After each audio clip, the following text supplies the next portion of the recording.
Então, Bíblia Almeida, Revista Corrigida. O nosso texto base para esse sermão é Romanos capítulo 3, versículo 23.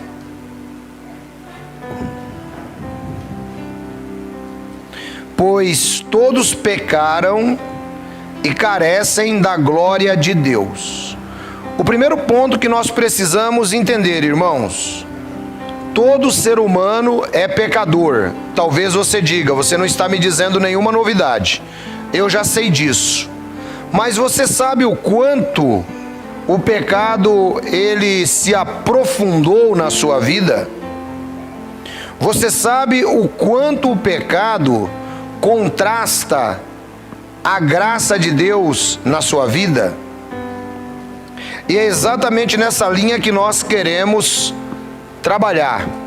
O primeiro ponto aqui a ser destacado, irmãos, é que ninguém é capaz de justificar a si mesmo.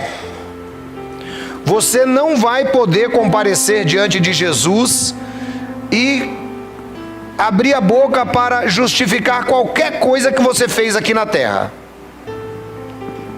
Nada. Deu para os irmãos entenderem essa declaração? Você não vai poder comparecer diante de Jesus e justificar nada que você fez. Então não adianta eu fazer? Adianta. Você vai entender por quê. Mas você nunca vai poder comparecer perante Cristo e tentar justificar-se. Eu era isso, eu era aquilo. Não. O pecado, ele corrompeu a natureza humana em todas as esferas. Ou seja, o pecado corrompeu a natureza humana do seu dedo do pé até o seu fio de cabelo. De modo que é por isso que Paulo diz acertadamente que todos pecaram e destituídos estão da glória de Deus. É mais ou menos assim. Quando Deus criou Adão, o Adão, ele compartilhava com Deus daqueles atributos comunicáveis que vocês já aprenderam, e ele compartilhava também de um atributo que Deus cortou do ser humano, que era o livre-arbítrio, porque nós não temos mais este. Ou seja, você não pode escolher não pecar. Você não pode escolher não pecar. Porque o dia que você disser assim, eu não peco, você, além de já ter pecado, se constitui um mentiroso. Portanto, nós não temos esse livre-arbítrio que nós pensamos. 1 de João, aliás, João capítulo 3, versículo 19, vamos dar uma olhadinha o que é que a Bíblia nos diz. João capítulo 3, versículo 19, está escrito assim: a base para o julgamento do mundo. O julgamento é este: que a luz veio ao mundo e os homens amaram mais as trevas do que a luz, porque as suas obras eram más. Então a corrupção do homem apresenta para cada um de nós a profundidade deste ensinamento da salvação de Deus. A luz veio ao mundo, mas os homens amaram mais as trevas. Irmãos, pare e pensa comigo. Pelo que você lê no Evangelho, pelo que você compreende acerca de Jesus, você talvez diga, eu seguiria Jesus para qualquer lugar que ele fosse. Não é assim que nós todos teríamos um pensamento hoje? Sim, veja só, lendo: mas a luz estava com eles, e os homens amaram mais as trevas. Sabe por que isso acontece? Isso acontece porque nós, por conta própria, somos incapazes de amar a Deus. Por conta própria não dá, irmãos. Sabe? É por isso que você precisa compreender, e eu faço tanta questão que você entenda este assunto. que você esteja aqui agora ou esteja me acompanhando pela internet, você só está acompanhando esse sermão porque a graça de Deus lhe alcançou. Não é porque você gosta, é porque a graça passou a transformar o seu coração. Muitos não entendem e jamais vão entender, que aí nós temos que trabalhar também aquela outra questão que está lá atrás, que é a predestinação para a salvação em Cristo Jesus. Ou seja, valorize aquilo que Deus te deu. Você foi salvo antes da fundação do mundo, porque senão você nunca conseguiria responder à graça. Desde a queda do homem, o homem entra num estado chamado estado de depravação total. Todas as áreas da nossa vida foram afetadas. Não existe nenhuma que não tenha sido afetada. Talvez seja esse o motivo pelo qual Deus, Ele odeia tanto as pessoas que são orgulhosas. Porque nós não temos motivo algum para nos vangloriarmos. O ser humano, irmãos, ele só muda o endereço, mas é uma matriz perfeita daquilo que Adão também foi. Cada um de nós só muda o endereço, o resto é tudo igual. E aí o que é que Deus faz para mostrar para o ser humano esta necessidade? Deus traz a nação de Israel e Deus dá a lei para a nação de Israel. Eram 613 leis. Eu recomendo que vocês leiam o livro de Êxodo completo e recomendo que leiam o livro de Deuteronômio, que é a repetição da lei. Ali estão as 613 leis que Deus deu à nação de Israel. Por que Deus faz aquilo? Exatamente para mostrar para o ser humano que ele era incapaz de cumprir a lei. Paulo diz: a lei é santa, é justa e é boa, mas eu sou pecador vendido ao pecado. De modo que a lei, ela faz um contraste entre a glória de Deus e o ser humano. Quer um exemplo? Se você pegasse, por exemplo, um carro dos mais caros do mundo, como por exemplo, uma Ferrari ou uma Lamborghini, e aí você tem a oportunidade de entrar nesse carro, dirigir esse carro, e alguém diz assim: olha, esse carro, ele pode ser seu. Ele pode ser seu. E aí você agora tem um grau de comparação. Você viu tudo o carro. Só que aí agora a mesma pessoa pega você e coloca você dentro de um Fusquinha caindo os pedaços e diz assim: olha, dá uma volta, tá, ó, esse carro pode ser seu. E aí depois ele faz igual aquele programa lá do Silvio Santos. Coloca o cara dentro de um foguete com fone de ouvido, onde o cara não escutava nada, e fala assim: você quer trocar a Lamborghini pelo Fusca? Aí o cara falava: sim! Aí quando ele saía era aquela decepção total, não é? Porque ele tinha um grau de comparação. A Lamborghini passou a ser a referência para ele. Da mesma maneira, no mundo espiritual, a lei de Deus é a referência. Ela é gloriosa, ela é justa, ela é boa e ela é santa. Mas você é um Fusca vendido sob o pecado. Vocês entenderam? Essa é a ideia que a Bíblia nos dá. De modo que, uma vez que Deus ele apresenta a lei, o homem ele é incapaz, ele não consegue cumprir a lei. Não consegue, nunca vai conseguir enquanto ele for um ser humano. Deus agora apresenta isso para o ser humano a fim de que o ser humano não tenha condições de se justificar diante de Deus, sendo que Deus é santo, é puro e é justo. Então, irmãos, isso faz-nos pensar um pouco a nossa situação e o porquê nós não temos como nos gloriar diante de Deus. É por isso que era necessário que a salvação fosse efetuada apenas pela graça. Essa é a ideia. E o que é a graça?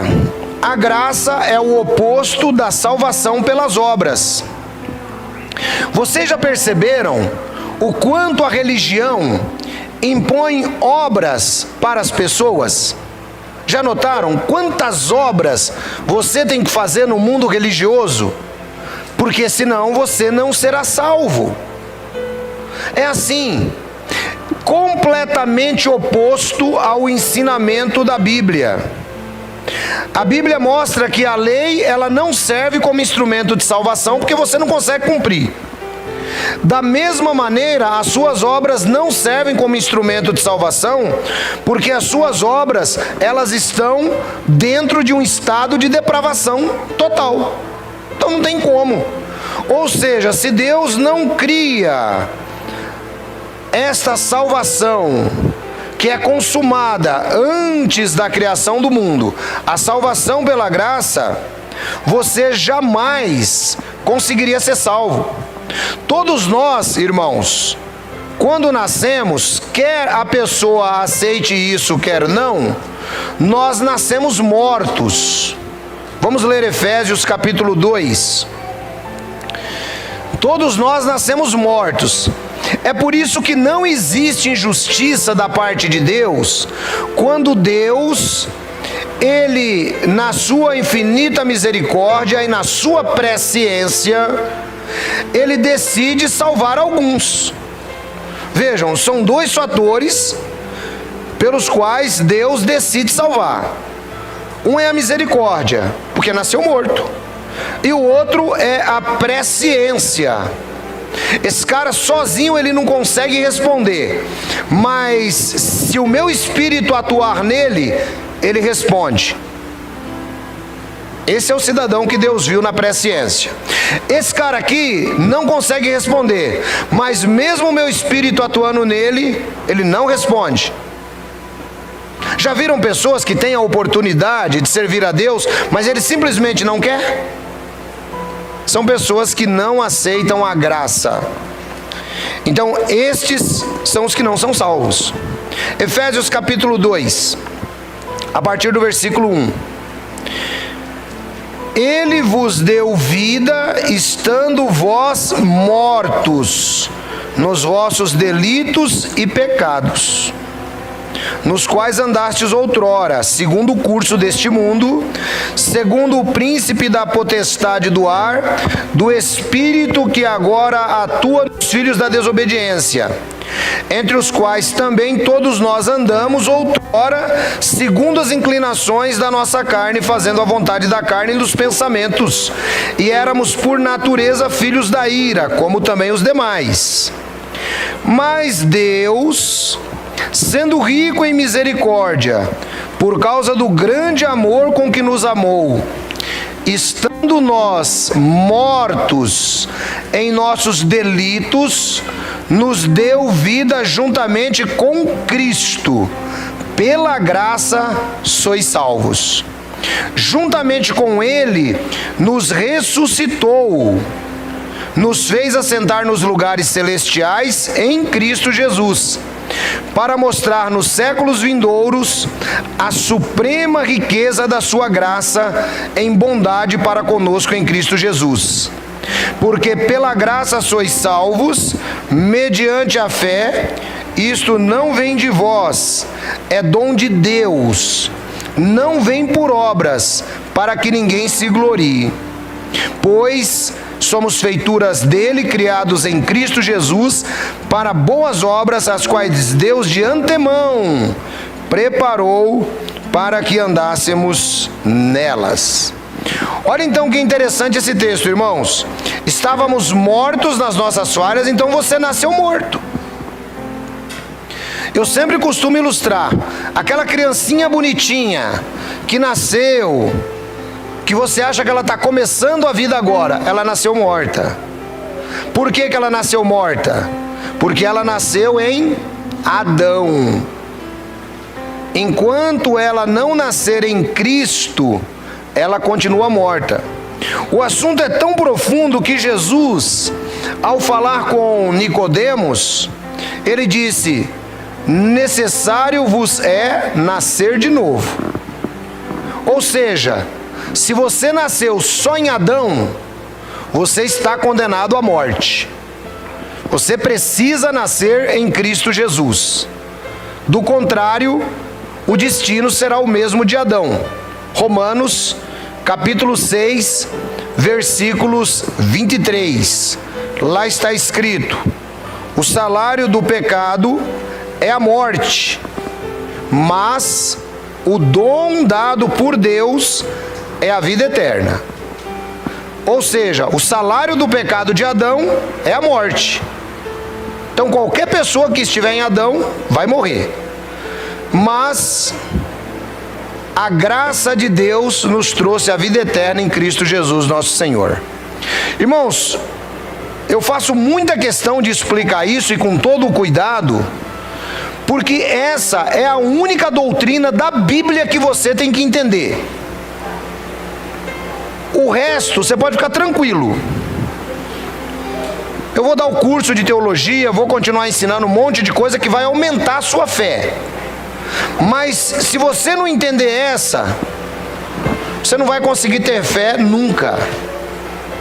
Essa daqui é a principal doutrina da Bíblia. E aí o que é que Deus faz? Você estava morto, você nasceu morto, mas Deus te ressuscitou em Cristo Jesus. Nós morremos em Adão e fomos ressuscitados com ele. E disse que isso era para mostrar nos séculos vindouros a suprema riqueza da sua graça. Ou seja, o assunto, irmãos, ele vai um pouquinho além dessas quatro paredes que nós estamos vivendo. Existe um mundo espiritual que viu Deus criar, que viu Satanás pecar, que viu os anjos caírem e que viu o homem pecar. E é claro, dentro desse mundo espiritual, o único que tinha a presciência de conhecer e de entender como resolver o assunto, mesmo antes dele acontecer, era a triunidade de Deus. Apenas Deus tinha essa condição. E é por isso que nos séculos vindouros iria mostrar a suprema graça de Deus. Para quem? Para o ser humano? Não apenas, mas iria mostrar em todo o mundo espiritual como Deus é capaz de salvar, inclusive aquele homem caído que todo mundo achou, acabou, o projeto de Deus falhou, não deu certo. Não, Deus na sua suprema graça mostra agora para todo o universo que Ele era capaz de salvar. Mas isto traz algumas implicações também no mundo espiritual. É por isso, irmãos, que é importante a gente sair um pouquinho da carne e começar a olhar também para o mundo espiritual. Quer você acredite, quer não, o mundo espiritual existe. o mundo espiritual, ele está aí, podemos dizer, em uma outra dimensão, tá? Que nós não temos acesso, mas ele existe. E existem conflitos espirituais que nós desconhecemos. Mas este é um conflito. E esse conflito agora era: como é que Deus vai sair desta sinuca de bico? Como que ele vai salvar o homem? Por quê? Pensa comigo. Deus é santo, Deus é justo, Deus é bom, Deus não tolera o pecado. Ou seja, Deus ele está completamente apartado do pecado. Mas o homem é pecador. E aí, era necessário que Deus tratasse isso também de uma maneira justa e jurídica, tá? Uma maneira justa e jurídica. O problema aqui não era o nome de Deus que estava sendo atacado. O nome de Deus é inatacável. O problema aqui não era o nome de Deus que estava sendo vituperado. Não, nada disso. O problema aqui era a salvação do homem que Deus havia criado. A Bíblia vai usar um termo chamado justificação. Era necessário que o homem fosse justificado do seu pecado, tá? No Antigo Testamento, esse termo é tzdak, né? Ele vem daquele termo Jeová, Senhor tzedekenu, o Senhor é a nossa justiça, ou tzadak, justificar. Isso é uma ideia que vem de lá. E essa ideia, ela é expressa na Bíblia como alguém que precisa de uma justificativa. Deus não podia sair justificando o homem porque ele quer. Tipo assim, ó, tá bom, o Adão pecou, mas faz de conta que não pecou não. Deixa, vamos tocar, vamos só tirar o pecado do Adão aqui mesmo e toca a vida, vai vir uma descendência perfeita e o plano continua tudo igual. Deus não poderia fazer isso. Por quê? Porque Deus violaria toda a sua norma de justiça se ele fizesse apenas isso. Então era necessário que a lei de Deus ela fosse cumprida. É por isso que muita gente não entende a Bíblia. A Bíblia ela está cheia de termos, muitas vezes jurídicos, e que as pessoas tentam colocar isso para uma visão humana. Não. Esses termos jurídicos, obrigado, querida. Esses termos jurídicos, o próprio Deus utiliza na sua palavra exatamente para mostrar a questão universal da salvação do homem. E aí nós temos aqui, por exemplo, esse termo utilizado em Deuteronômio, capítulo 25, versículo 1. Dá uma olhadinha junto comigo. Deuteronômio 25, 1.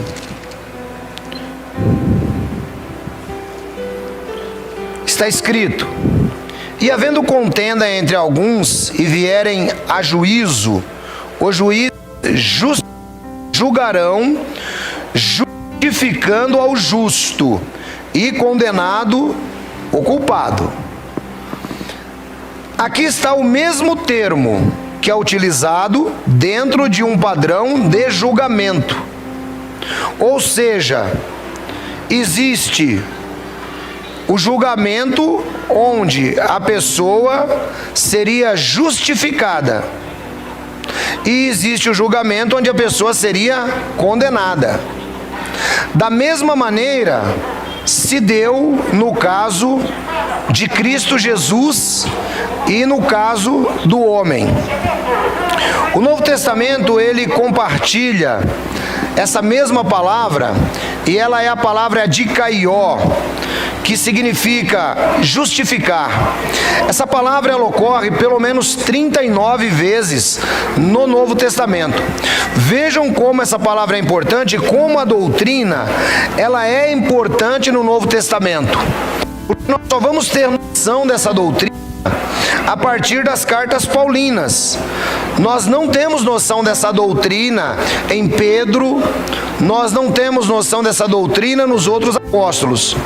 O apóstolo Paulo é quem traz essa doutrina da justificação, e ele nos mostra que é possível que Deus justifique o homem, mesmo o homem sendo pecador. Aqui no livro de Romanos, capítulo 4, versículo 25, abra aí a sua Bíblia, Romanos, capítulo 4, versículo 25, o termo dikaios, que é justificação, ele aparece aqui, olha: o qual foi entregue por causa das nossas transgressões e ressuscitou por causa da nossa justificação. Olha que legal, irmãos. Ele foi entregue por causa das nossas transgressões, certo? Então Jesus morreu por causa dos nossos pecados. Por que ele precisava morrer? Ele precisava morrer porque Adão morreu. E com Adão morreu toda a humanidade. Por que toda a humanidade morreu com Adão? Porque em Adão todos nós estávamos, de um só homem fez toda a nação dos homens. Então todos nós morremos em Adão. É por isso que você nasce morto.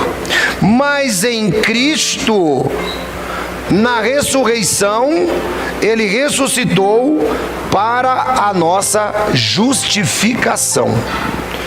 Vejam então o papel da ressurreição de Cristo, como é interessante. O que é justificação? Justificação, então, é um estado de justiça que só pode ser aplicado através de uma sentença judicial. Não pode ser assim: eu gosto dele, eu acho ele bonitinho, ele está justificado. Não. Dentro da lei de Deus, tinha que ter uma sentença judicial. E essa sentença judicial, ela é aplicada, essa declaração de justiça, se alguém ressuscitasse, para que nós pudéssemos acompanhar a ressurreição. A base jurídica da lei de Deus é essa. A justificação, ela não ocorre por causa das nossas obras. Você pode tentar se justificar diante de Deus da maneira que for. Não acontece, não adianta. É mais ou menos como se você fosse a um tribunal humano. E existem provas contra você de que você violou a lei. Não adianta você chegar lá e falar assim: seu juiz, mas é que eu cortei a grama do meu vizinho, eu ajudei uma senhorinha a atravessar a rua, eu até comecei para a igreja. Não, existe uma violação, existe um crime da sua parte que precisa ser reparado. Então você pode ser preso, mesmo tendo cortado a grama da vizinha, mesmo tendo ajudado a velhinha a atravessar a rua, mesmo tendo ido para a igreja, você pode ser preso. Isso é a base jurídica da lei de Deus. Ou seja, você está morto, muito embora você vá para a igreja, muito embora você faça boas obras, a base jurídica, se ela não for compreendida e aceita por você, você está morto. E qual é a base jurídica? A base jurídica é a morte e a ressurreição de nosso Senhor Jesus Cristo. Vamos dar uma olhadinha aqui no livro de Gálatas, no capítulo 3, no versículo 13. Dê uma olhada qual era a sua condição e qual era a minha condição diante de Deus. Gálatas 3,13. Está escrito: Cristo nos resgatou da maldição da lei, fazendo-se ele próprio maldição em nosso lugar. Porque está escrito: maldito todo aquele que for pendurado no madeiro. Vamos entender esse texto. Que tipo de morte que nós merecíamos, irmãos? Qual é a morte que nós merecíamos? A cruz. Ou seja, todo ser humano estava desgraçado na vida. Mas Jesus tornou-se maldição em nosso lugar. É aqui que você tem que aprender a valorizar o sacrifício de Cristo. Muitos aceitam da boca para fora, mas não fazem nada para mostrar que realmente são gratos a Cristo. Ele tornou-se maldição em nosso lugar, porque está escrito: maldito todo aquele que é pendurado no madeiro. E não para por aí, irmãos. Quando nós recorremos ainda a Romanos, capítulo 3, dê uma olhadinha lá comigo, volta um pouquinho só. Romanos capítulo 3, você entende aquilo que eu disse logo no começo. Versículo 10. E depois o 23 que nós já lemos. Como está escrito: não há um justo, nenhum sequer. Então, perante Deus, irmãos, não tem ninguém justo. Se não for na base jurídica de Jesus, não tem ninguém justo. Você pode fazer o que você quiser. Veja por quê. 23. Porque todos pecaram e destituídos estão da glória de Deus. E agora a gente pega o mesmo Romanos 5, versículo 19, que está aí na mesma página.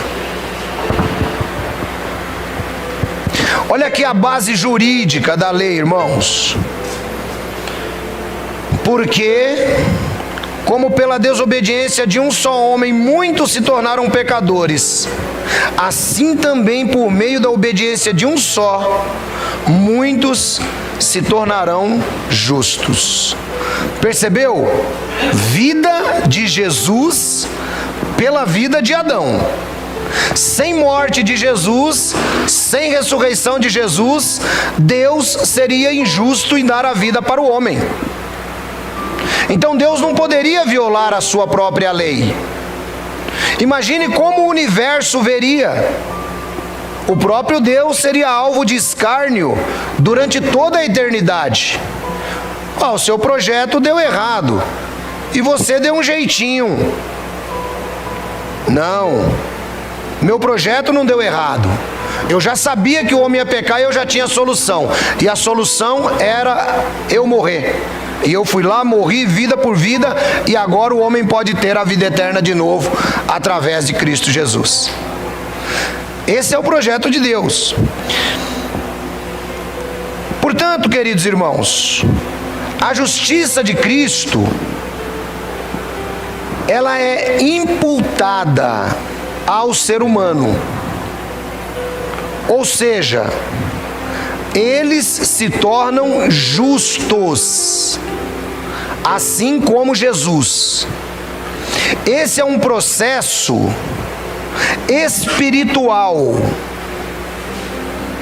A justiça de, vamos ler aí, Romanos 5, 21, dá uma olhada aí, aliás, 2 Coríntios 5, 21.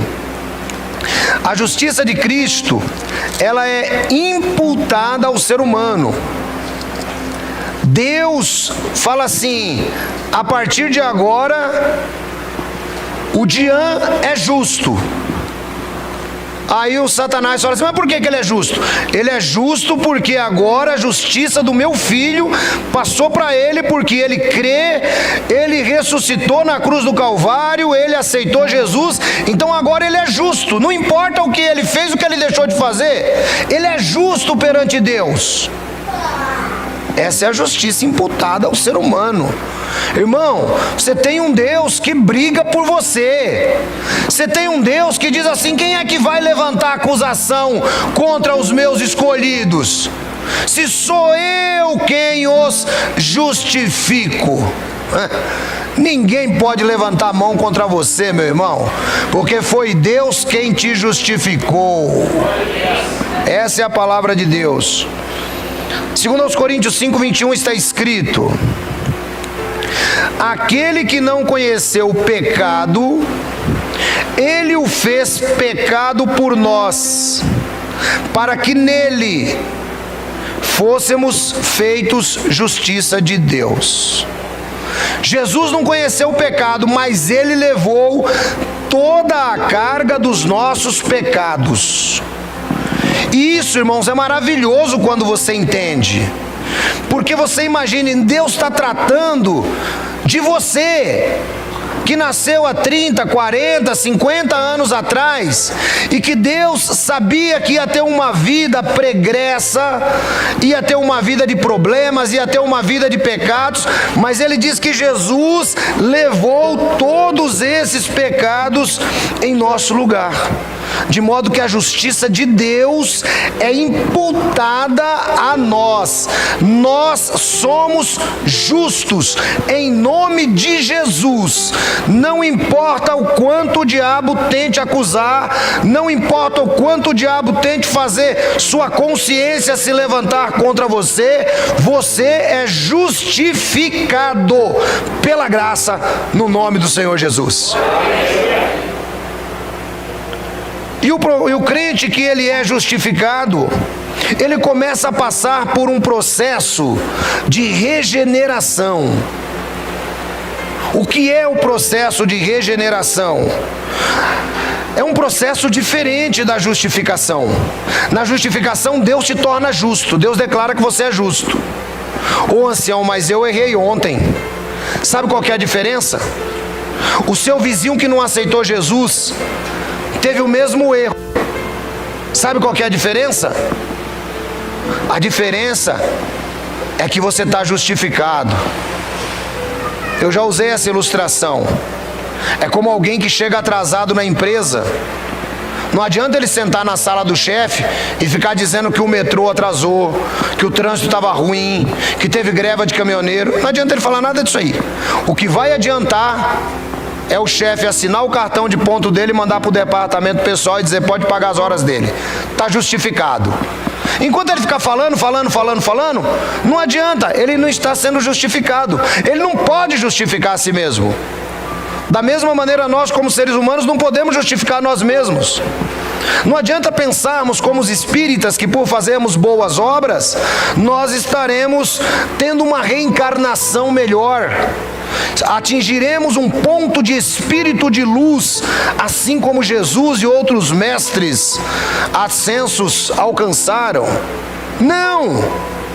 Nós só podemos ser justificados pela nossa fé em Cristo Jesus, para sermos salvos pela graça.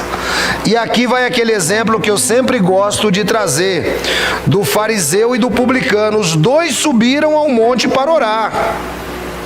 E o fariseu, ele se justificava, ele se auto-justificava. Vocês estão entendendo que existe uma diferença você ficar se justificando e Deus te justificar? Existe uma diferença diametral.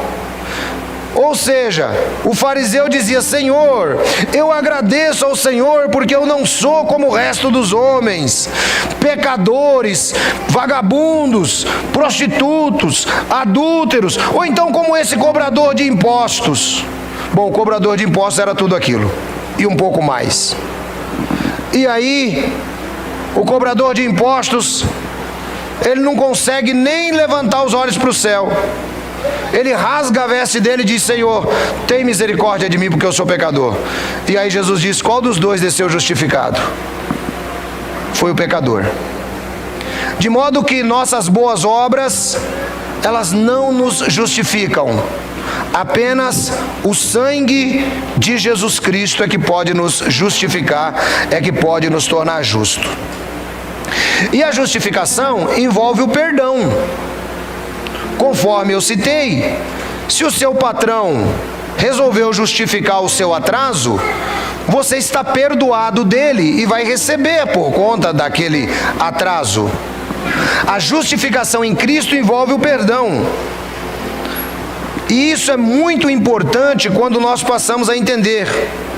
Não é que o perdão já está incluso nela diretamente, não. Ela importa em que o justificado receba o perdão dos seus pecados e a remissão completa. A obra de Jesus não é feita meia boca. A obra de Jesus não é feita pela metade. A obra de Jesus, ela importa em perdoar todos os nossos pecados. Essa meninice religiosa que você aprendeu, não é? É muito complicada, porque você tem que viver como um crente que vive amarrado ao seu próprio pecado o tempo inteiro, assim como as seitas fazem. A remissão de Jesus é completa. Veja comigo Hebreus, capítulo 10, versículo 14. Hebreus 10, 14.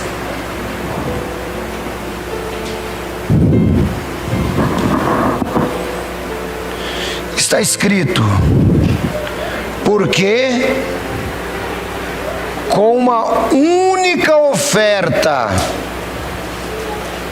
aperfeiçoou para sempre quantos estão sendo santificados.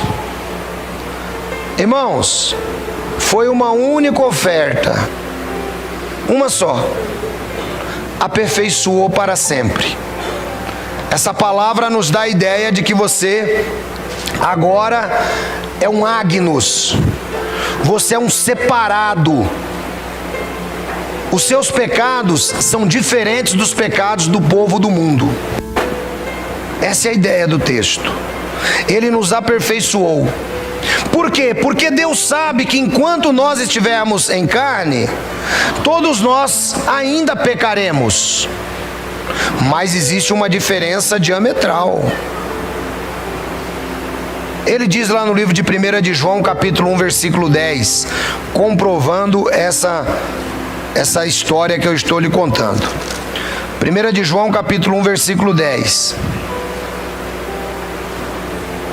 Porque às vezes a pessoa se torna crente, ele entende tudo isso e ele acha que ele agora é o santarrão da vila. Ele acha que usar um terno e uma gravata, usar camisa abotoada até o colarinho, não usar short, não ir para a praia, não beber nada de álcool, não fumar, ele acha que isso daí justificou ele perante Deus. Claro que parte dessas coisas não é bom você fazer, mas não vai adiantar nada para você chegar lá e falar assim para Jesus: eu não fumei. E aí? Você entende isso? 1 de João capítulo 1, versículo 10. Se dissermos que não temos cometido pecado, fazemo-lo mentiroso, e a sua palavra não está em nós. Então ninguém pode dizer, irmãos, que ele não peca mais. Lembre-se, você foi justificado. Você foi justificado. Agora, já pensou? Vou dar aqui mais um exemplo para você entender. Já pensou se aquele seu patrão é um camarada que gosta de você e ele sabe que você é uma pessoa direita, é uma pessoa que trabalha honestamente, e aí ele sabe que você tem dificuldades no seu trajeto. Aí ele fala assim para o pessoal do departamento pessoal: olha, no dia que o Carlos chegar atrasado, pode pagar, está justificado. Será que ele vai fazer disso uma desculpa para chegar atrasado todo dia? Se for crente, às vezes faz. Ô bichinho relaxado que é crente, irmão. É só Jesus na causa. Mas ele não deveria fazer isso, concorda? Mas pode ser que ele chegue atrasado, então está justificado. Assim também somos nós. Nós não saímos em uma busca frenética para errar, para pecar, nada disso. Mas pode ser que você caia no pecado.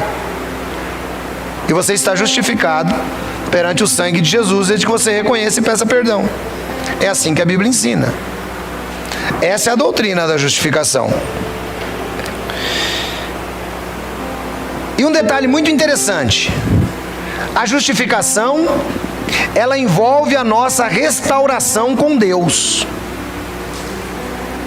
Quando você é justificado, você é restaurado com Deus. Ou seja, embora você tenha a culpa, do pecado, essa culpa é removida. Essa culpa é removida porque você foi justificado, mas a culpabilidade, ela vai continuar em nós até que nós sejamos transformados. Em que sentido? No sentido de que sempre que nós pecarmos, nós vamos sentir a culpa. Mas você já percebeu que a culpa pelo pecado, se você é justificado em Cristo, ele demora menos tempo, depois que você se arrepende, pede perdão para Deus. Agora tem pessoas que vivem eternamente culpadas, precisam de terapia. Sabe por quê? Porque a sua culpa não é extinguida pelo sangue de Jesus. É aqui que está a necessidade de se compreender isso. O pecador que é justificado, ele restaura a comunhão com Deus e ele é adotado por Deus. Uma outra hora eu vou pregar melhor sobre a questão da adoção. E ele é adotado por Deus, ou seja, ele passa a fazer parte da família de Deus. Ele é filho de Deus. E qual filho há que o pai não disciplina? É por isso que muitas vezes você é disciplinado aqui. Você é disciplinado em um sermão, você é disciplinado em uma leitura. Você acha que esse sermão aqui, que vocês estão ouvindo, tem o mesmo efeito para uma pessoa que não conhece nada do Evangelho? Vocês acham que tem o mesmo efeito? Não tem, porque eles ainda não são filhos. Só se tornam filhos de Deus quando forem justificados. Romanos capítulo 4, versículo 3, vamos dar uma olhada. O apóstolo Paulo nos fala sobre Abraão, citando ali Gênesis capítulo 15, versículo 6. Está escrito assim: pois que diz a Escritura? Abraão creu em Deus, e isto lhe foi imputado para a justiça. Ou seja, a partir do momento que Abraão crê, Deus declara Abraão justo. Entende? Então Deus tem os seus meios para tais declaração. O discípulo Tiago também faz essa mesma citação acerca de Abraão. Portanto, quando nós acreditamos no sacrifício de Jesus, quando nós aceitamos a ressurreição de Jesus Cristo, com essa base que a Bíblia ensina, é por isso que a Bíblia ela diz: se com a tua boca confessares que Jesus é o Senhor, e com o teu coração creres que Deus o ressuscitou dentre os mortos, serás salvo. E Deus sabia, irmãos, que isso não era tão fácil, viu? Deus sabia que isso não era tão fácil. Porque você confessar que Jesus é o Senhor, você pode confessar. Tanto é que ele diz assim: nem todo que me disser Senhor, Senhor entrará no reino dos céus. O duro é você acreditar 2000 anos depois que Deus o ressuscitou dentre os mortos, sem ver. Aí é fé. E é aí que Deus te imputa a justiça. Então não basta simplesmente declarar que Jesus é o Senhor. Não basta. é necessário que você creia, é necessário que você de verdade tenha convicção no seu coração que Deus o ressuscitou dentre os mortos, para que você possa ser salvo. Aí você está plenamente justificado. Lembra do texto? Morreu pelos nossos pecados e foi ressuscitado para a nossa justificação. E nós finalizamos aqui agora com Romanos capítulo 8, que aqui você entende agora essas palavras do apóstolo Paulo. Romanos capítulo 8.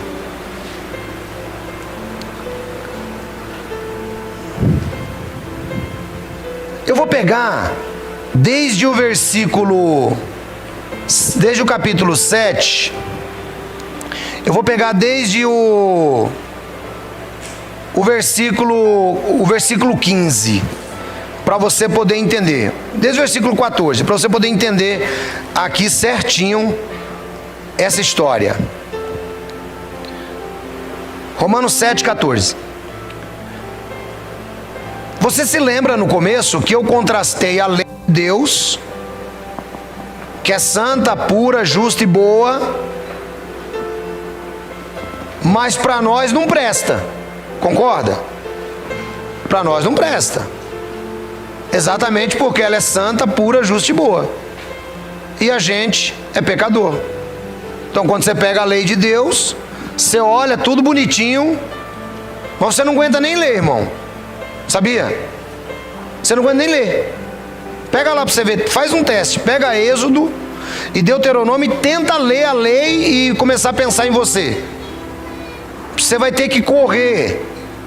Ou você para a leitura, ou você lê tudo e depois você fica louco. Porque você não vai chegar em lugar nenhum com aquilo lá. É algo que é outra dimensão. É por isso que precisava de Jesus.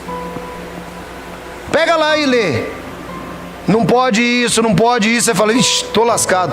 Só que nos 3 primeiros não pode, eu já fiz tudo isso aqui. Aí você continua, não pode, não pode, não pode, não pode, não pode, não pode. Mas a lei é pura, boa, santa. Só que Paulo diz, nós somos vendidos ao pecado. Você entendeu? Então é isso que eu quero terminar com vocês aqui agora no 14, fazendo a relação desse paradoxo, né? E o porquê da necessidade da justificação. Só para mim ter uma noção aí, todo mundo acompanhou o raciocínio sobre o que é a justificação em Cristo? Levanta a mão aí para mim, quem acompanhou? Amém. Doutrina bíblica,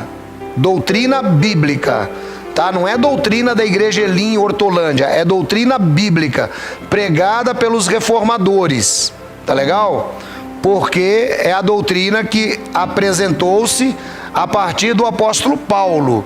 Então ela foi sistematizada pelos reformadores protestantes e nós temos essa doutrina hoje, tá? Com toda a coerência dos textos que vocês viram. Tem nada inventado e nada tirado do contexto. 7,14 em diante. Porque bem sabemos que a lei é espiritual. Todavia, eu sou carnal, vendido à escravidão do pecado. Então o primeiro ponto que você precisa entender é isso, irmão. Não queira ser o santarrão.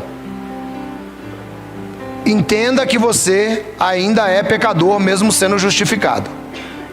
Eu sempre digo assim, tente pecar menos. Porque bem sabemos que a lei é espiritual, todavia eu sou carnal, vendido à escravidão do pecado. Porque nem mesmo compreendo o meu próprio modo de agir. Pois não faço o que prefiro, e sim o que detesto. Tem um monte de gente que quer defender o apóstolo Paulo e dizer que não era bem isso que o apóstolo Paulo queria dizer, era isso mesmo que ele está querendo dizer, irmão. Sabe por quê? Paulo era um bom homem, mas ele era homem que nem eu e que nem você. E ele era pecador que nem eu e que nem você.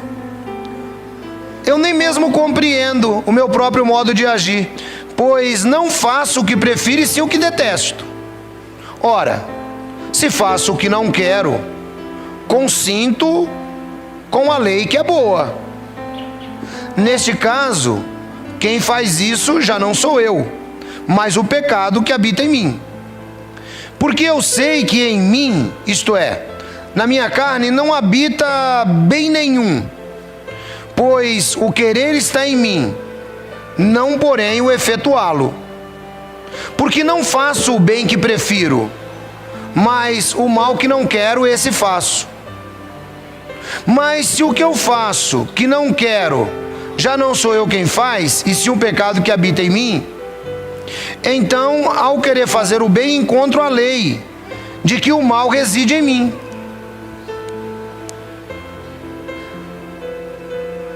Quem se identifica com essas palavras do Paulo aqui, levanta a mão. Vamos ver. Todos nós, irmãos. Você quer fazer o negócio certo. Por mais que você queira, você conhece o figurino. Eu quero fazer isso certo. Mas aí, dá uma zebra, você faz errado. E esse erro mostra para você o quê? O que Paulo falou. Que a lei é santa, justa e boa. Tipo assim, eu estou fazendo errado por quê? Porque eu sei que está errado. Onde é que eu aprendi que está errado? Na lei. Então eu consigo entender por que eu estou errando. E aí ele diz assim, que se acontece isso com ele, acontece porque não é ele que simplesmente quer, mas a força do pecado que habita no ser humano, o pecado herdado de Adão. Aí ele diz assim, 3. Aliás, no 22. Porque no tocante ao homem interior, tenho prazer na lei de Deus, mas vejo nos meus membros outra lei guerreando contra a lei da minha mente, que me faz prisioneiro da lei do pecado que está nos meus membros. Desventurado homem que sou, quem me livrará do corpo desta morte? Graças a Deus por Jesus Cristo nosso Senhor, de maneira que eu, de mim mesmo, com a minha mente sou escravo da lei de Deus, mas, segundo a carne, da lei do pecado. Agora, pois, nenhuma condenação há para os que estão em Cristo Jesus, porque a lei do Espírito da vida em Cristo Jesus te livrou da lei do pecado e da morte. Irmão, então olha só que interessante essa fala de Paulo. Ele diz assim, não, eu reconheço que eu continuo sendo pecador, eu sei que eu fui justificado, eu sei que eu fui adotado como filho de Deus, 1 de João capítulo 1, versículo 12, veio para os que eram seus, mas os seus não receberam, mas a todos quanto aquele que nele crê, foi-lhes dado o direito de serem feitos filhos de Deus. Eu sei de tudo isso, mas eu também sei que tem um negócio dentro de mim que briga comigo. Ou seja, somos dois. Dentro de mim, de você, existe uma luta o tempo inteiro. Uma luta que quer levar você para a lei do pecado, e a outra que quer levar você para a lei de Deus. Na matemática, você quer a lei de Deus, mas às vezes você é nocauteado com a lei do pecado. Então, Deus diz assim, já que é dessa forma, nenhuma condenação há para os que estão em Cristo Jesus, que não andam segundo a carne, mas andam pelo Espírito.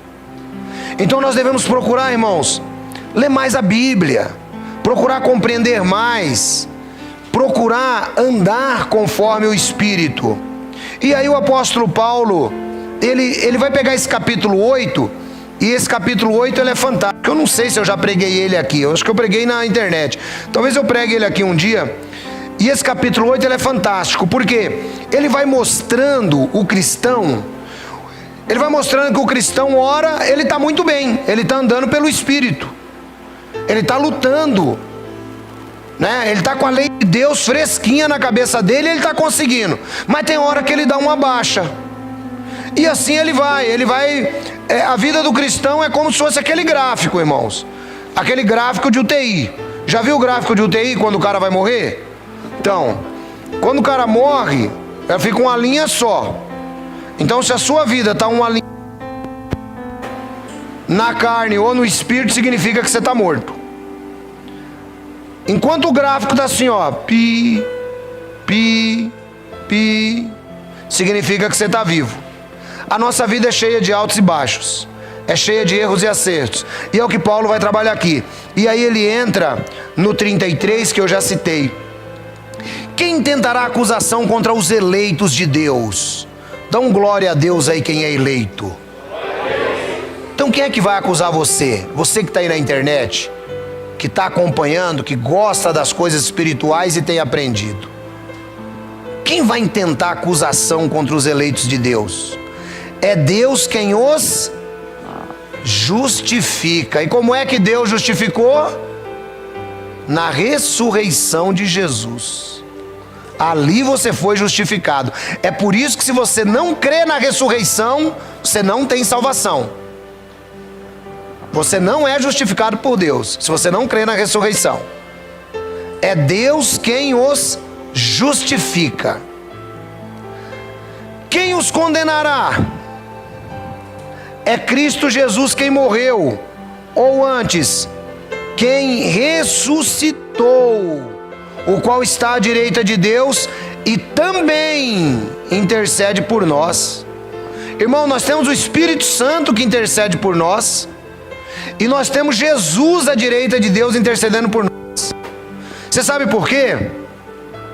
Quando você está naquela fase que você ainda está sabendo o que está falando, porque tem horas que a pisada na bola é tão grande que você não sabe mais o que você fala com Deus. Já aconteceu aqui com algum irmão isso daí? Comigo já. Tem hora que você pisa na bola, você não sabe nem como fala mais. Enquanto você sabe o que você está falando, Jesus intercede por você. Quando você se perdeu, você começa a orar, dorme, ora, dorme, se perde, ora, dorme, se perde, o Espírito Santo assume o controle. E aí ele intercede por você. Entendeu? Já aconteceu com algum irmão isso aí, não? Todo mundo, né? Aí o Espírito Santo intercede por você, irmão. Então Jesus intercede e o Espírito Santo intercede. E aí ele continua assim, olha: quem os condenará? É Cristo Jesus quem morreu, ou antes que foi ressuscitado, está à direita de Deus e também intercede por nós. Quem nos separará do amor de Cristo? Veja, irmãos, aqui ele não fala do amor de Deus Pai, não. Aqui ele fala do amor de Cristo, mostrando o papel importante de Cristo na justificação do ser humano. Se você foi justificado por Jesus, acabou, é justificação eterna. Quem nos separará do amor de Cristo Jesus? Quem morreu, ou antes quem ressuscitou, o qual está à direita de Deus e também intercede por nós. Quem nos separará do amor de Cristo? Será a tribulação, a angústia, a perseguição, a fome, a nudez, o perigo, a espada? O que vai te separar do amor de Deus, irmão? Pô, pastor, mas está acontecendo isso na minha vida. Vai separar você do amor de Deus? Pastor, estou com essa dificuldade. Vai separar você do amor de Deus? Do amor de Cristo? Quem nos separará? E aí ele diz assim: como está escrito, por amor de ti somos entregues à morte o dia todo. Fomos considerados como ovelhas para o matadouro. Em todas estas coisas, porém, somos mais do que vencedores por meio daquele que nos amou. Porque eu estou bem certo de que nem a morte, nem a vida, nem anjos, nem os principados, nem as coisas do presente, nem as coisas do porvir, nem altura, nem profundidade, nem qualquer outra criatura poderá separar-nos do amor de Deus que está em Cristo Jesus, nosso Senhor. Aleluia. Irmão, nada pode te separar do amor de Deus. Não importa qual é a situação que você está enfrentando na vida. Não importa qual é a dificuldade, não importa qual é que foi o pecado, não importa nada, nada pode lhe separar do amor de Deus que está em Cristo Jesus. Agora você pode se separar do amor de Deus. E quando você se separa do amor de Deus, isso mostra que você nunca foi escolhido para merecer esse amor de Deus. E Paulo diz: eu estou convencido. Não tem anjo, não tem Satanás, não tem diabo, não tem potestade, não tem macumba, não tem coisa presente, não tem altura, não tem inferno, não tem céu, nada poderá nos separar do amor de Deus que está em Cristo Jesus, nosso Senhor. Deus abençoe vocês.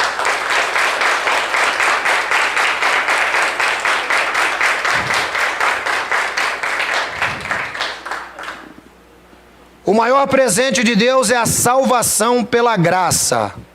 O dia que você entende essa doutrina, você nunca mais se afasta de Jesus. Você vai viver com Jesus. Você vai tropeçar e Jesus vai te levantar. Você vai alçar voos e Jesus está com você. Mas o dia que você não entender isso, meu irmão, você se resume apenas a um crente medíocre, que fica esperando ir para o céu, sem ao menos entender o que foi a sua justificativa no nome dele. Quero mandar um abraço a todo mundo aí que está pela internet. Um grande abraço a todos vocês, Igreja Elim de Hortolândia. Deus abençoe vocês também. E nós encerramos as transmissões a partir de agora. Fiquem todos na graça e na paz.